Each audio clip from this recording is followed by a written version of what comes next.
पहले एक लड़का था जिसका नाम था वैंग, जो पैदा हुआ था अनइमेजिनेबल पावर के साथ।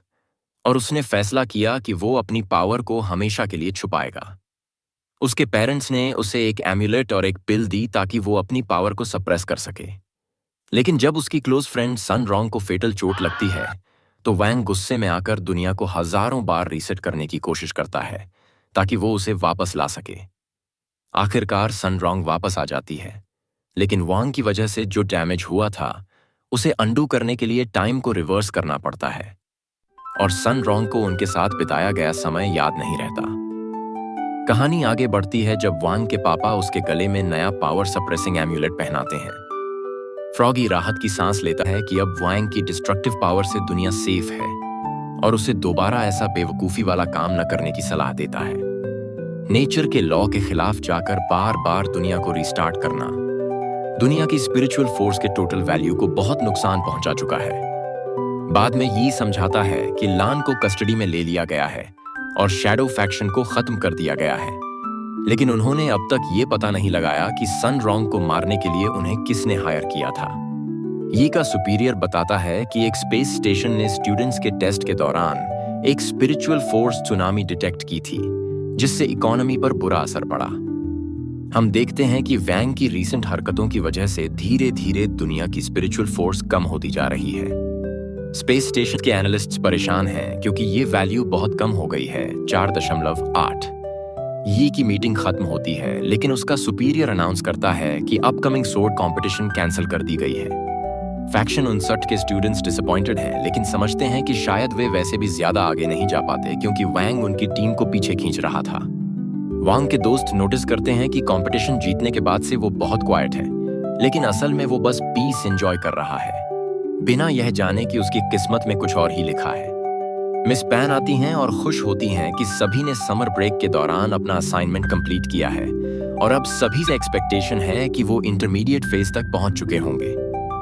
डिपार्टमेंट ऑफ एजुकेशन अब फैक्शन 59 पर नजर रख रहा है टूर्नामेंट के बाद, और उन्होंने रिक्वेस्ट की है कि उसी दिन स्पिरिचुअल फोर्स टेस्ट लिया जाए।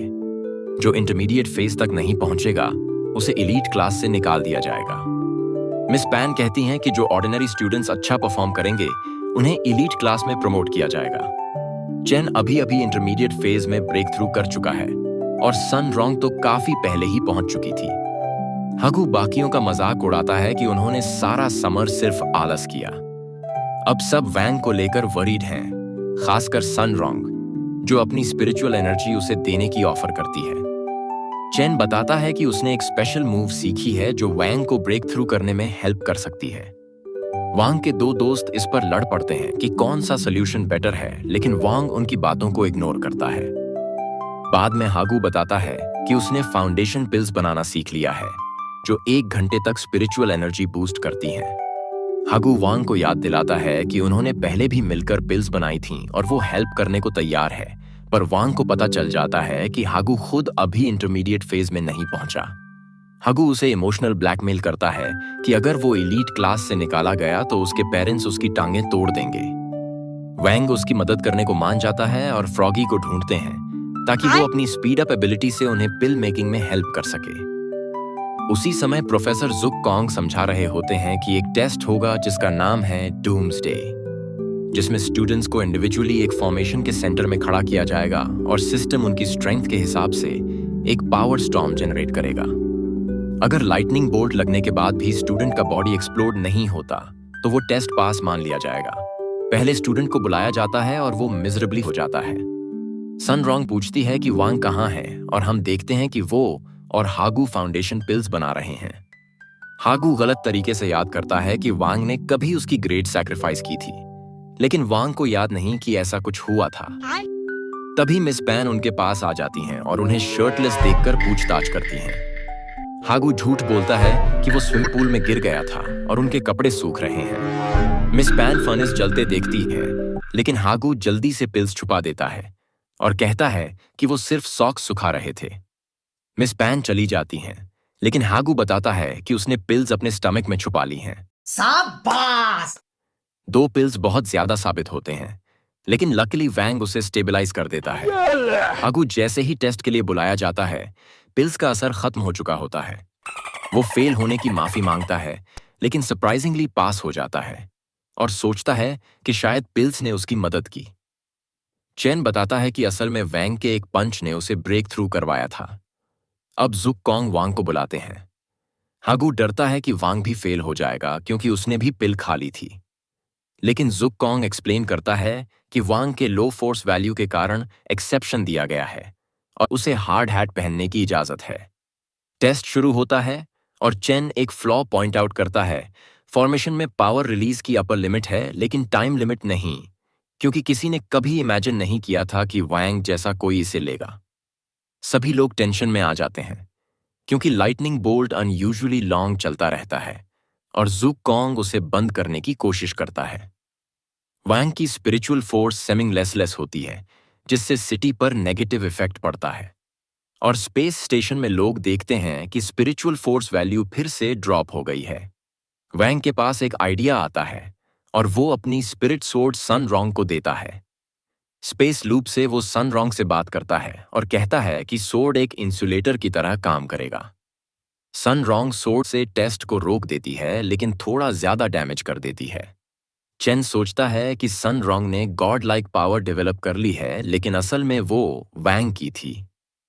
वांग सोचता है कि क्या वो टेस्ट पास कर गया, लेकिन जुक कॉन्ग शॉक में कुछ कह नहीं पाते। इस इंसिडेंट को बाद में टेस्ट मैलफंक्शन डिक्लेयर कर दिया जाता है।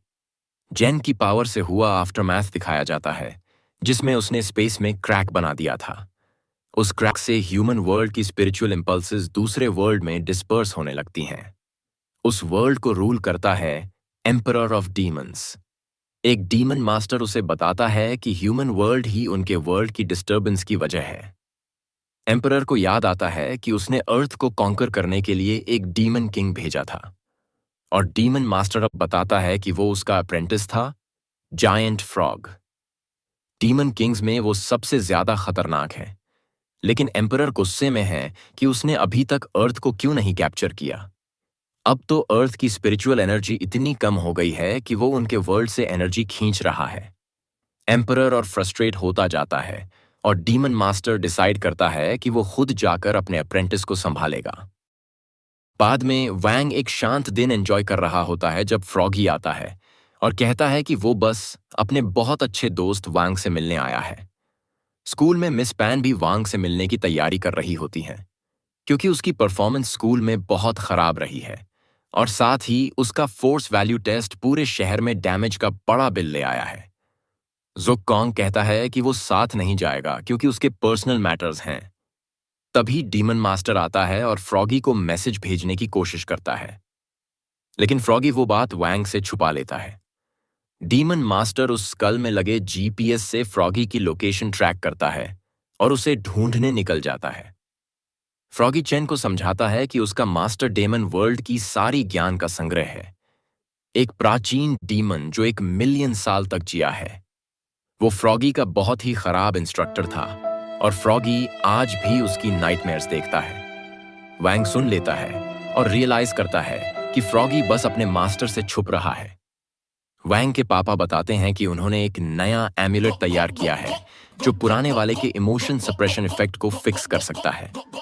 वैंग की मम्मी बताती हैं कि मिस पैन जल्द ही उनके घर आने वाली हैं और फ्रॉगी डर से कांप रहा है क्योंकि डीमन मास्टर उसकी स्पिरिचुअल एनर्जी को ट्रैक कर रहा है। वैंग के पापा नए एम्यूलेट के फाइनल टचेस करते हैं और फ्रॉगी को हेल्प के लिए बुलाते हैं। फ्रॉगी को नए एम्यूलेट को प्लेस करना है और वैंग के पापा पुराने को रिमूव करेंगे, लेकिन ये स्टेप बहुत रिस्की है क्योंकि अगर कोई गलती हुई तो वैंग की स्पिरिचुअल एनर्जी अनकंट्रोल्ड होकर तबाही मचा सकती है। वांग के बॉडी के कुछ स्पेसिफिक पॉइंट्स पर प्रेशर अप्लाई करने के बाद जल्दी से एम्यूलेट्स को स्विच कर दिया जाता है। उन्हें लगता है सब सही हुआ, लेकिन वैंग की इनकोहेरेंट बकबक सुनकर रियलाइज होता है कि फ्रॉगी ने एम्यूलेट उल्टा पहनाया है। वैंग के पापा कहते हैं कि फ्रॉगी को रेड मार्किंग्स देखनी चाहिए थी, लेकिन फ्रॉगी कहता है कि डॉग्स कलर ब्लाइंड होते हैं। वैंग के पापा मान लेते हैं कि अब दुनिया खत्म होने वाली है और ड्रामेटिक तरीके से अपनी वाइफ से विदा लेने लगते हैं। लेकिन इससे पहले कि कोई बड़ा डैमेज हो, फ्रॉगी वैंग की स्पिरिचुअल एनर्जी को खा जाता है। हालांकि इसकी कीमत उसे चुकानी पड़ती है और हम देखते हैं कि डीमन मास्टर अब भी फ्रॉगी को ढूंढ रहा है। वैंग के पापा नया एम्यूलेट सही से पहनाने में सफल हो जाते हैं, लेकिन अब उनका बिहेवियर पूरी तरह बदल चुका होता है। मिस पान वांग के ग्रेड्स को लेकर कंसर्न्ड होती हैं, लेकिन उसकी मम्मी कहती हैं कि वो बस चाहती हैं कि वांग खुश रहे और दोस्त बनाए। मिस पैन बताती हैं कि वांग ने समर असाइनमेंट पूरा नहीं किया, लेकिन वांग दिखाता है कि उसने किया है। उसने पिल रिफाइन तो अच्छा नहीं किया, लेकिन अब वो कई पिल्स बना सकता है। मिस पैन की आखिरी कंसर्न भी खत्म हो जाती है जब वैंग आर्ट ऑफ एनलाइटनमेंट का यूज करके इनएनिमेट ऑब्जेक्ट्स को एनिमेट कर देता है। वांग के पापा समझ जाते हैं कि नया एम्यूलेट इमोशन को ज्यादा सप्रेस कर रहा है और वो इसे किसी और से स्विच करने की प्लान बनाते हैं।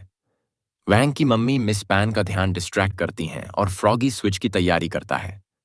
मिस पैन थोड़ी झलक देख लेती हैं, लेकिन उन्हें समझाया जाता है कि डॉग बस मसाज दे रहा है। मिस पैन के जाने के बाद नया एम्यूलेट पहनाया जाता है और वैंग फिर से नॉर्मल हो जाता है। लेकिन अब नया प्रॉब्लम यह है कि वांग ने सारे फर्नीचर को एनलाइटन कर दिया है और उसकी मम्मी को फिर से गेस्ट का ध्यान हटाना पड़ता है। वैंग बताता है कि यह नया एम्यूलेट की वजह से हुआ। वॉन्ग के पापा अभी यूजलेस हैं, तो वॉन्ग फ्रॉगी की एबिलिटी यूज करता है और फर्नीचर को वापस नॉर्मल कर देता है। वांग की मम्मी एक इमोशनल कहानी सुनाती हैं कि उनके पास और वांग के पापा के पास कोई खास पावर नहीं है और वांग के कभी दोस्त भी नहीं थे, लेकिन फिर भी वो समहाउ एलीट क्लास में पहुंच गया और अब दोस्तों की रजातर हो गए। मिस पैन इमोशनल होकर बात मान जाती हैं। नीचे सारे फर्नीचर नॉर्मल हो जाते हैं, लेकिन वैंग के पापा बताते हैं कि एम्यूलेट ओवरलोड हो चुका है। फ्रॉगी अब नई एम्यूलेट को प्लेस करने में मदद नहीं कर सकता क्योंकि वो डीमन मास्टर के डर से बेहोश पड़ा है। फ्रॉगी ने कुछ देर पहले स्पिरिचुअल फोर्स यूज की थी और डीमन मास्टर को उसकी लोकेशन मिल चुकी है। डीमन मास्टर घर के बाहर टेलीपोर्ट हो जाता है और वैंग के पापा कहते हैं कि अब वांग की पावर बर्स्ट होने वाली है। फ्रॉगी बेहोश है और डीमन मास्टर दरवाजा खोलता है।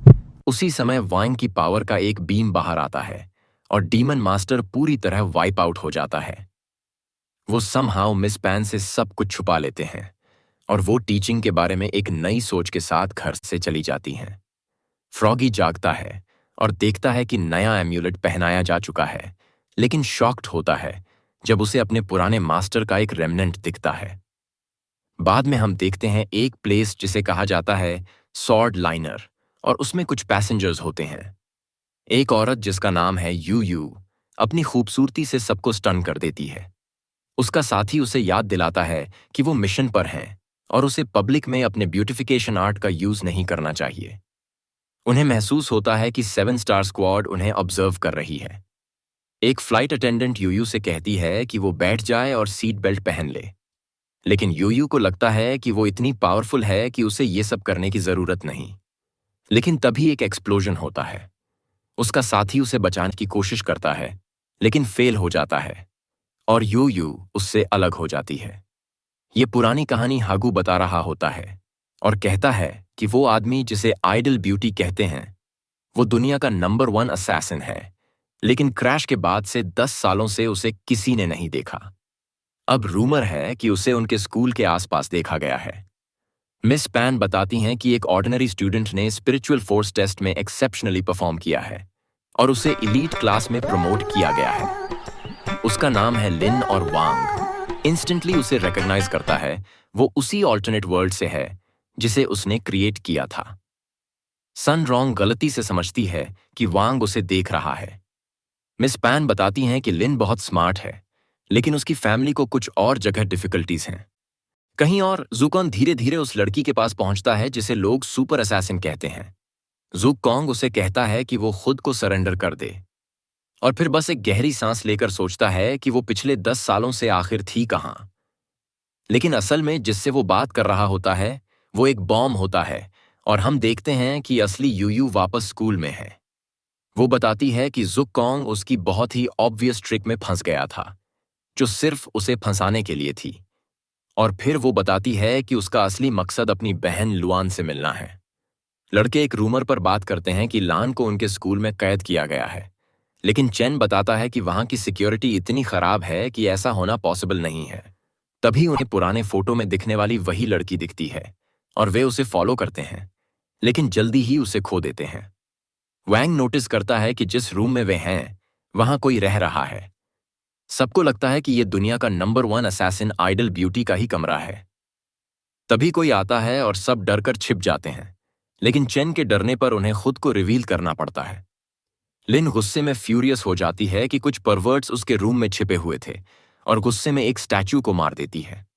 सब उसमें गिर जाते हैं और फिर वैंग भी उनके पीछे जंप करता है।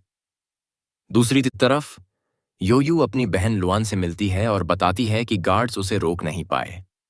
लुआन एक्साइटेड होती है कि अब वे दोनों मिलकर शैडो फैक्शन को रिवाइव कर सकते हैं, लेकिन योयू कहती है कि वो इसीलिए नहीं आई है। योयू अपनी बहन को याद दिलाती है कि उसने सन रॉन्ग को एलिमिनेट करने का मिशन फेल कर दिया था और अब उसे उसके कॉन्सिक्वेंसेस फेस करने होंगे। लुआन रियलाइज करती है कि उसकी बहन को पार्टियर ने भेजा है और यूयू एक वार्निंग शॉट फायर करके बताती है कि उसके खुद के भी कुछ स्कोर्स हैं जो उसे सेटल करने हैं। तभी वांग और उसके दोस्त वहां पहुंच जाते हैं और चेन वांग को बताता है कि उसने एक सेफ रूम लोकेट किया है। वांग टाइम और स्पेस के लूप्स का यूज करके सबको वहां ले जाता है और लाइट ऑन करने पर पता चलता है कि वो रूम असल में आइडल ब्यूटी का है। उन्हें वहां एक लेजेंडरी बोर्ड ऑफ क्लूज मिलता है और वो देखते हैं कि आइडल ब्यूटी पिछले 10 सालों से सोर्ड लाइनर क्रैश की इन्वेस्टिगेशन कर रहा है। फिर हम सुनते हैं कि यूयू कैसे आइडल ब्यूटी से मिली थी और वो उसके लाइफ के सबसे अच्छे साल थे। बाद में वो शैडो फैक्शन की लीडर बन जाती है, लेकिन क्रैश के बाद सब कुछ खो बैठती है। यूयू डीमन वर्ल्ड में गिर जाती है, अपने प्यार से अलग हो जाती है और वहां 10 साल गुजारती है। वो वहां ट्रैप्ड होती है और दोनों वर्ल्ड्स के डॉक्यूमेंट्स ट्रांसलेट करने के लिए मजबूर की जाती है। वो इवेंचुअली एक कॉन्ट्रैक्ट देखती है जो पार्टियर और शैडो फैक्शन के बीच हुआ था। कॉन्ट्रैक्ट देखने के बाद उसे पता चलता है कि उसकी बहन लुआन अब शैडो फैक्शन की नई लीडर बन चुकी है। यूयू को शक होता है कि क्रैश उसी ने करवाया होगा ताकि वो उसका स्थान ले सके। लुआन एडमिट करती है कि उसने हमेशा उसकी जगह लीडर बनना चाहा, लेकिन कहती है कि क्रैश उसने नहीं करवाया। योयू उस पर भरोसा नहीं करती और अपनी बहन को फाइनल गुड बाय कहती है।